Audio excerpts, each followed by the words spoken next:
السلام علیکم ورحمۃ اللہ وبرکاتہ۔ سامعین کرام، ہمارے پیارے نبی صلی اللہ تعالی علیہ وسلم کا نکاح ہو جانے کے بعد جب حضور صلی اللہ تعالی علیہ وسلم کی مقدس زندگی کا 40واں سال شروع ہوا تو ناگہاں آپ کی ذات اقدس میں ایک نیا انقلاب رونما ہو گیا کہ ایک دم آپ خلوت پسند ہو گئے اور اکیلے تنہائی میں بیٹھ کر خدا کی عبادت کرنے کا ذوق و شوق پیدا ہو گیا۔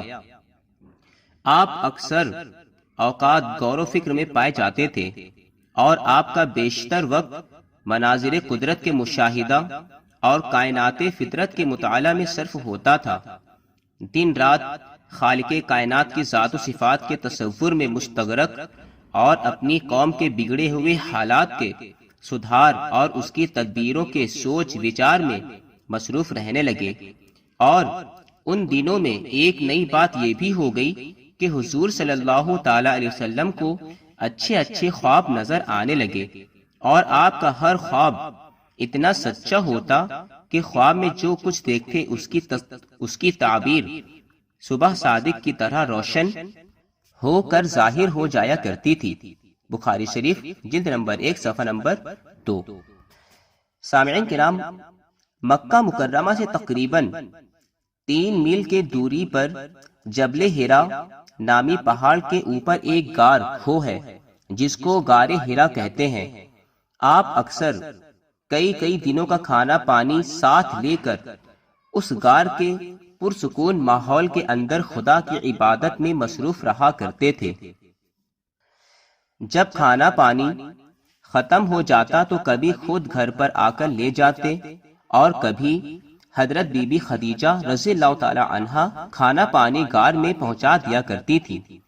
آج بھی یہ نورانی غار اپنی اصلی حالت میں موجود ہے اور زیارت گاہ خلائق ہے۔ سامعین کرام، ایک دن آپ غار ہیرا کے اندر عبادت میں مشغول تھے کہ بالکل اچانک غار میں آپ کے پاس ایک فرشتہ ظاہر ہوا۔ یہ حضرت جبریل علیہ السلام تھے جو ہمیشہ خدا کا پیغام اس کے رسولوں تک پہنچاتے رہتے ہیں۔ فرشتے نے ایک دم کہا کہ پڑھیے۔ آپ نے فرمایا، میں پڑھنے والا نہیں ہوں۔ فرشتے نے آپ کو پکڑا اور نہایت گرم جوشی کے ساتھ آپ سے زوردار معانقہ کیا، پھر چھوڑ کر کہا کہ پڑھیے۔ آپ نے پھر فرمایا کہ میں پڑھنے والا نہیں ہوں۔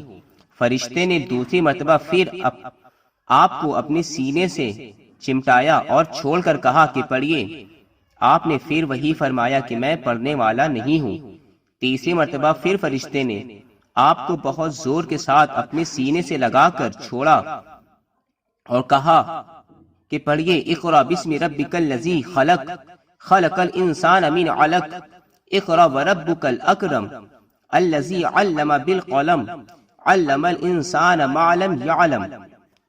سامعین کرام، یہی سب سے پہلی وحی تھی جو آپ صلی اللہ علیہ وسلم پر نازل ہوئی۔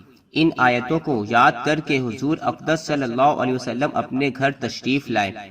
پھر اس واقعے سے جو بالکل ناگہانی طور پر آپ کو پیش آیا، اس سے آپ کے قلب مبارک پر لرزہ طاری تھا۔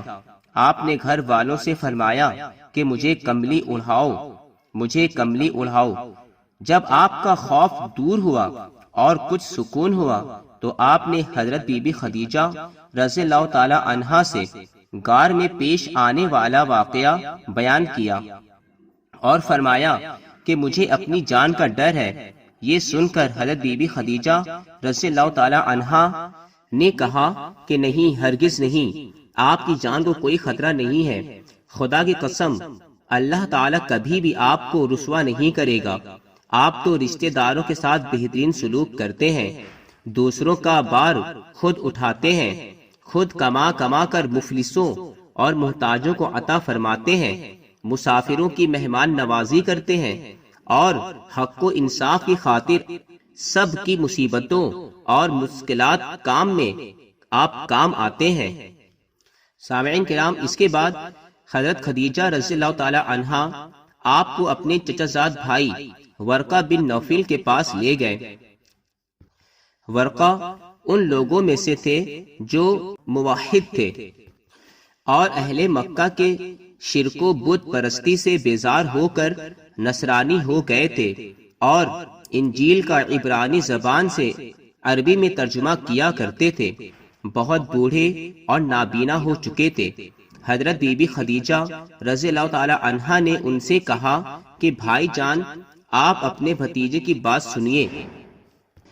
ورقہ بن نوفل نے کہا کہ بتائیے آپ نے کیا دیکھا ہے؟ حضور صلی اللہ علیہ وسلم نے غار حرا کا پورا واقعہ بیان فرمایا۔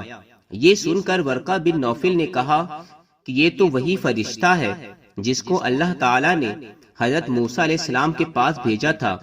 پھر ورقہ بن نوفل کہنے لگے کہ کاش میں آپ کے اعلان نبوت کے زمانے میں تندرست جوان ہوتا، کاش میں اس وقت تک زندہ رہتا جب آپ کی قوم آپ کو مکہ سے باہر نکالے گی۔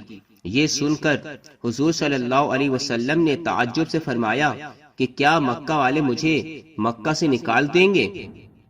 تو ورقہ نے کہا جی ہاں، جو شخص بھی آپ کی طرح نبوت لے کر آیا، لوگ اس کے ساتھ دشمنی پر کمر بستہ ہو گئے۔ اس کے بعد کچھ دنوں تک وحی اترنے کا سلسلہ بند ہو گیا اور حضور صلی اللہ علیہ وسلم وحی کے انتظار میں مضطرب اور بے قرار رہنے لگے، یہاں تک کہ ایک دن حضور صلی اللہ علیہ وسلم کہیں گھر سے باہر تشریف لے جا رہے تھے کہ کسی نے یا محمد کہہ کر آپ کو پکارا۔ آپ نے آسمان کی طرف سر اٹھا کر دیکھا تو یہ نظر آیا کہ وہی فرشتہ حضرت جبریل علیہ السلام جو غار میں آئے تھے، آسمان و زمین کے درمیان ایک کرسی پر بیٹھے ہوئے ہیں۔ یہ منظر دیکھ کر آپ کے قلب مبارک میں ایک خوف کی کیفیت پیدا ہو گئی اور آپ مکان پر آ کر لیٹ گئے اور گھر والوں سے فرمایا کہ مجھے کمبل اڑاؤ، مجھے کمبل اڑاؤ۔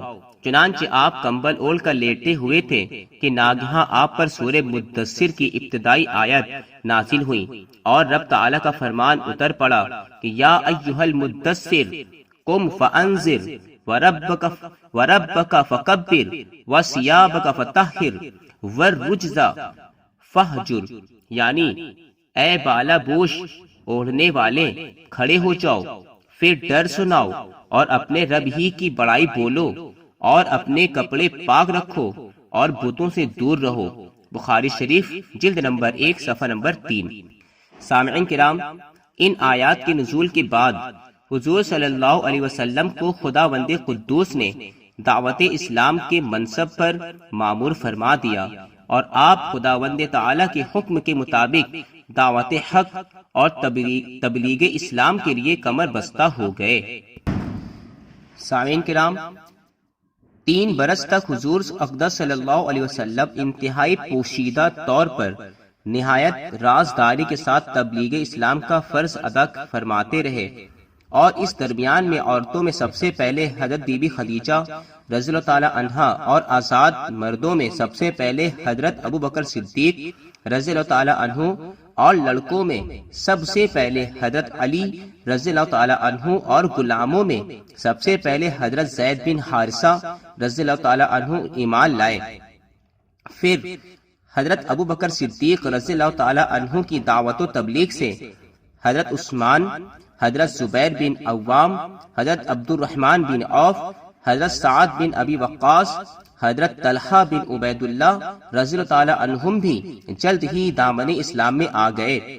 پھر چند دنوں کے بعد حضرت ابو عبیدہ بن الجراح اور حضرت ابو سلمہ عبداللہ بن عبد الاسد اور حضرت ارقم بن ارقم اور حضرت عثمان بن مظعون اور ان کے دونوں بھائی حضرت قدامہ اور حضرت عبداللہ رضی اللہ تعالی عنہم بھی اسلام میں داخل ہو گئے۔ پھر کچھ مدت کے بعد حضرت ابو ذر غفاری اور حضرت صہیب رومی اور حضرت عبیدہ بن الحارث بن عبد المطلب اور سعید بن زید بن عمر بن نوفل اور ان کی بیوی فاطمہ بنت الخطاب، حضرت عمر رضی اللہ تعالی عنہ کی بہن رضی اللہ تعالی عنہم نے بھی اسلام قبول کر لیا۔ اور حضور کی چچی حضرت ام الفضل حضرت عباس بن عبد المطلب کی بیوی اور حضرت اسماء بنت ابو بکر بھی مسلمان ہو گئیں۔ ان کے علاوہ دوسرے بہت سے مردوں اور عورتوں نے بھی اسلام لانے کا شرف حاصل کر لیا۔ زرقانی علی المواہب جلد نمبر 1 صفحہ نمبر 246۔ واضح رہے کہ سب سے پہلے اسلام لانے والے جو سابقین اولین کے لقب سے سرفراز ہیں، ان خوش نصیبوں کی فہرست پر نظر ڈالنے سے پتہ چلتا ہے کہ سب سے پہلے دامن اسلام میں آنے والے وہی لوگ ہیں جو فطرتاً نیک طبیعت اور پہلے سے ہی دین حق کے تلاش میں سرگرداں تھے اور کفار مکہ کے شرک و بت پرستی اور مشرکانہ رسوم جاہلیت سے بیزار تھے۔ چنانچہ نبی برحق کے دامن میں دین حق کی تجلی دیکھتے ہی یہ نیک بخت لوگ پروانوں کی طرح شمع نبوت پر نثار ہونے لگے اور مسرف با اسلام ہو گئے۔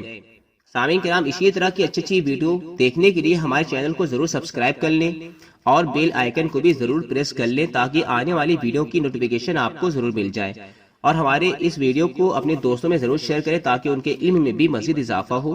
السلام علیکم ورحمۃ اللہ وبرکاتہ۔